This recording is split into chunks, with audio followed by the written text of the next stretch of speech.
partner. Hello, this is Pure Cell. Here to review an album that I've been meaning to review for a very long time, but never got the chance to do it. And this album is Majority of One by Number1 Sun. This is probably one of my favourite nu metal albums right now. Probably one of my favourites of all time, honestly. This album is so good. If you really want to get into the underground scene of nu metal and that, Number1 Sun's one of the best bands I can suggest. But yeah, I'm going to be going through every track on the album. I'm going to give a little bit of info on the band. So yeah, here we go. So starting things off, Number1 Sun, as you know, or probably don't know, are a British band.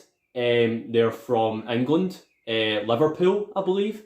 And they were basically one of those bands in the British nu metal scene, even though nu metal wasn't really popular in Britain. Oh well, there was Lost Prophets, but yeah,